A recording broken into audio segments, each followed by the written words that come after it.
Hey guys, I'm going to be essentially talking about Pottermore in this video, as you can probably tell from the title above. Let me tell you about my expectations of Pottermore. I was expecting this massive multiplayer online role-playing game, well essentially when it was released, when J.K. Rowling had made the video and the countdown and stuff. I was hoping it was a role-playing game, like World of Warcraft. Can you imagine Harry Potter World of Warcraft? I mean, instead of the Alliance and the Horde, you could just have Death Eaters and the Order, and you could have different classes as in what you were experienced. Then you could be experiencing potions or transfiguration or something. It'd be so good. You could start off at Hogwarts and you could train up in Hogwarts. You could get sorted in Hogwarts, do quests, and then when you left Hogwarts you could decide whether you wanted to be, you know, good or bad, and you could just travel the whole world and just, and someone needs to just go up to EA and pitch this idea, and if you do, it was my idea. So that wasn't my expectations of it. And when JK said it was going to be an online reading experience, I was a bit apprehensive. Not that I wasn't excited,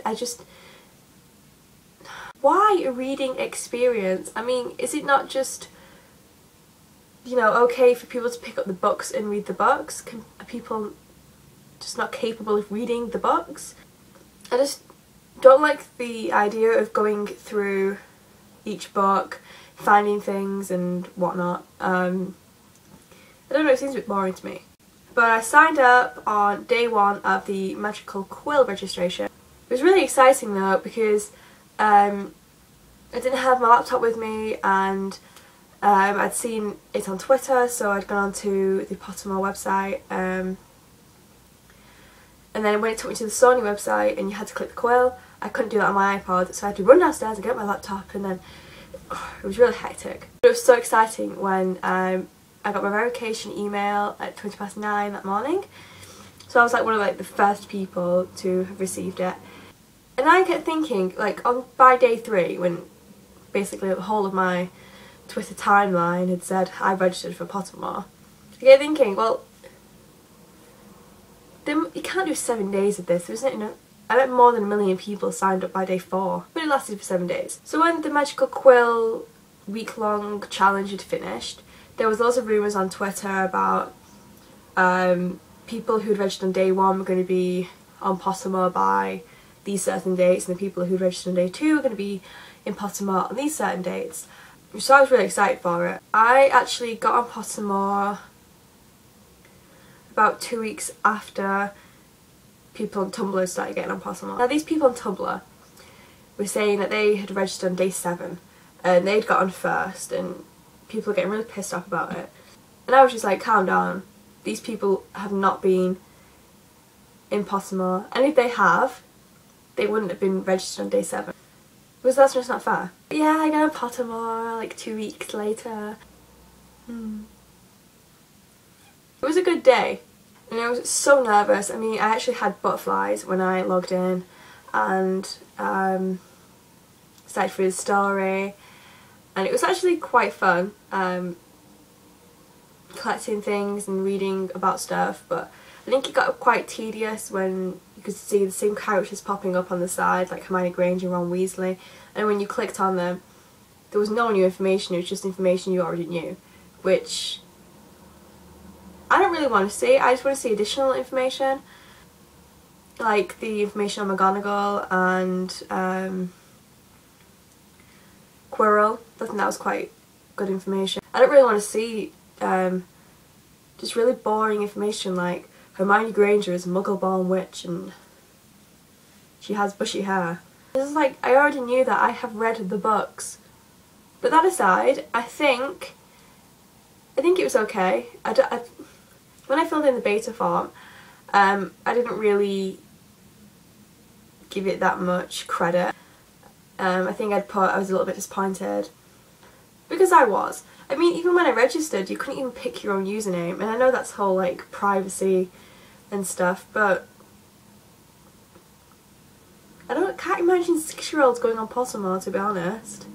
I kind of like the anonymous feel of Pottermore. Like, you can't get people messaging you and badgering you, how have you got so many points, and how can you give me some wolfsbane, and you know, stuff like that. I think it's nice to have your own little experience of it without people interfering, people asking you questions. I also like at the end of each chapter or each part in the book, you can leave comments and you can like the comments. It reminded me of Facebook, which I thought was quite cool. We start off with Diagon Alley.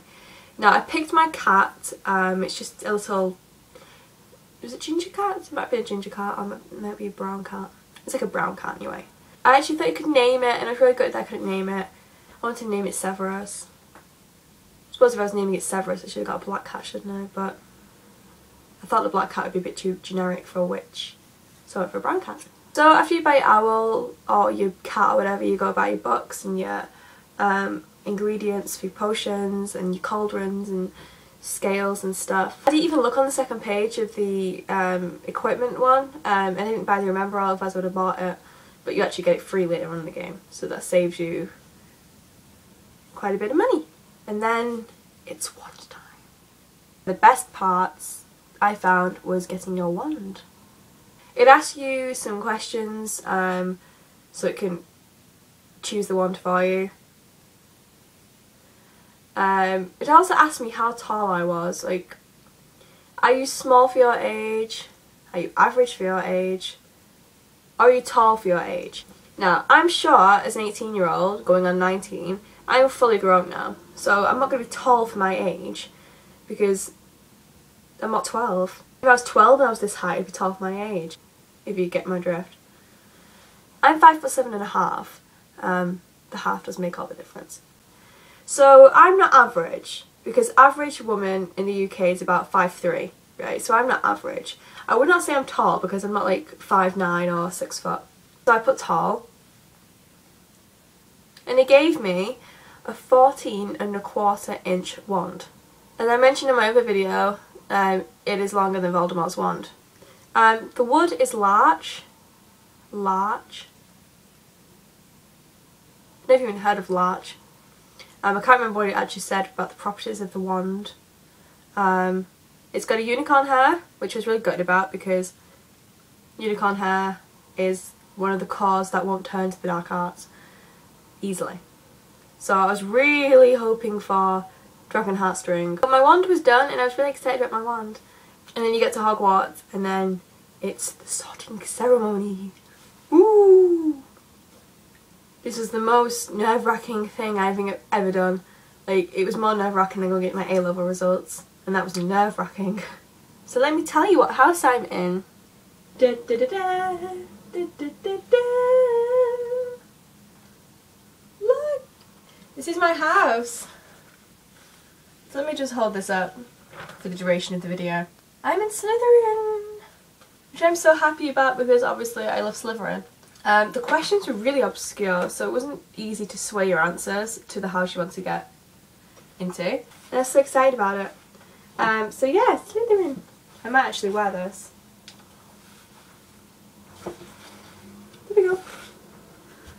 So that's kind of my opinion on Pottermore, what I thought about it, what I expected, and my personal journey through it.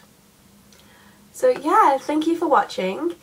I'm sorry that this video was a bit serious and I didn't really praise Pottermore as I probably should have done. And let me just say, I do love Pottermore. I think it's a great website. It isn't what I expected, but that's neither in a good way or a bad way. It's just different, so yeah, if you've not received your welcome emails, I really feel for you because I was just on edge for weeks until I got mine. Also, if you're not in the house that you thought you would be or you expected, then remember J.K. Rowling put you in this position and she put you in Hufflepuff. You didn't want to be in Hufflepuff. And she put you in Gryffindor if you wanted to be in Slytherin. And so I just think you should be grateful where you put because J.K. Rowling's word is final. And she was a Hufflepuff, so if you're really good that you're going to Hufflepuff, then deal with it. So I will make another video soon, and it will be a nice fun video where I don't complain.